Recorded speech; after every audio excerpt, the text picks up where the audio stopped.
All right, guys. Hey, how you doing? Good morning.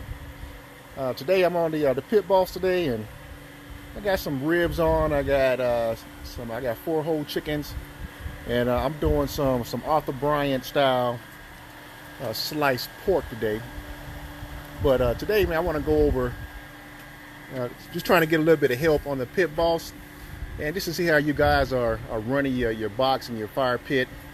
And we'll go to the box in just a minute.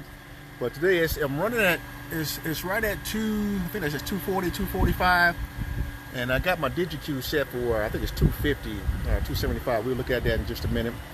But let's look at the firebox and see what we have. But I am going to be adding probably a gallon of water in here as soon as I close this pit back up and close this video out and put about a gallon of water in here. But you see the firebox in the back, it's rolling, but it took a while to get there. Trying to figure it out. You know, the smoke the smoke coming out, the temp, how much fuel I should put in there. But the ribs here are just salt and pepper, and then some whole chickens. This salt, this is the most good sweet heat. Okay, so it's rolling pretty good. But like I said, I'm still trying to figure this thing out. And these things that's coming around, those are half pork butts. These are going to be my Arthur Bryant style sliced pulled pork. So I'm only taking these to 165. And that way I'm going to wrap them up and cool them down. Then use them for sliced sandwiches. Okay, what you got? That's some good eating too. But in the back, I'm also running my meter block for my chicken, my whole chicken. And I do have this wide open. And I had to put a stick in here to get more air. And I think maybe, you know, I had to just crack this a little bit to try to get more airflow.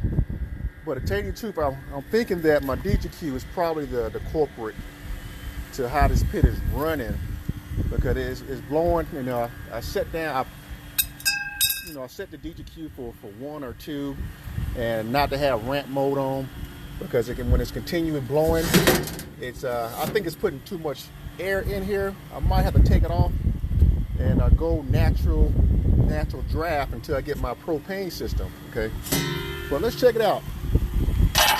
But you know, I started off, I'm running lump charcoal, I'm running hickory, royal oak, lump charcoal, and I'm just trying to see how you guys are doing it. You know, I probably it was a 16-pound bag, but I didn't put 16 pounds in there. I think probably maybe 12, and then I've been throwing some wood in there. But I think the problem that I've been having, I haven't been getting enough air in the firebox to stop all the white smoke, and plus probably the wood. Maybe I'm using too much wood. Who knows? But I'm just trying to figure it out. So you guys, give me your thoughts on what you've been doing, how you've been running your firebox, how much fuel you've been putting in there, how much wood you've been putting in there. You know, to prevent, you know, the start off of having, you know, like significant amount of white smoke. Okay, but I think my next cook, I'm gonna take this thing back off. I'm gonna take that fan off and go natural draft. When I first started, it seemed to do pretty good when I started with that. Okay, but usually I've been having to also, when you have your plates in, are you guys running with plates, or you're not running with plates?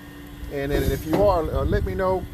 And because I've been trying to leave these like halfway open, not halfway, about a quarter on the side, so I can get a little bit of air. And if you are cooking, are you cooking with just the plates and not closing the lid? Okay, or you got both plates in and closing the lid at the same time? You know, so hey, I'm just trying to share and see what you guys got, what you've been doing.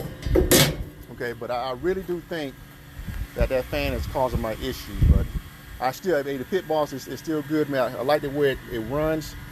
Okay, I think my first cook I did a minion method, and man, that worked great. But I went ahead and dumped. I started off with a full basket of lump charcoal, and I dumped it right on top of the lump charcoal, the one that wasn't lit, right on top. But I can tell you, man, when I put that wood on there, I put 2 pieces, probably no bigger than that one right there. I don't know if you can see that or not. Okay, no bigger bigger than that right there. But when I close the lid, right, and I put those plates on there, that's when I start getting a lot of white smoke, okay? But who knows? Let me put this back on here. That's when I put the wood on there. And then when I close it up, that's when I get a lot of white smoke. So I'm learning to keep this cracked open a little bit with a little pipe or something. And then crack these open on the side like that. Just to get a little bit more airflow so I can have some more wood flavor in the box. Okay? But we'll see. But hopefully when I get the that propane system, it'll take care of that issue. All right. But other than that, she's been running strong. She's rising. You know, as soon as I close that back, when I close that back firebox door, when you open it, you lose temp. But as soon as I close it, she's rising in real time. Okay. But it looks good. I don't want to use the pellet. I'm just trying to figure out just, you know, the wood and charcoal for right now. But if you guys got your thoughts, you got any info to help each other out, hey, hit it up on the page. And hey guys, we'll talk to you later, and I'll bring you guys back probably about another 2 hours or so. All right, God bless you, and Happy New Year.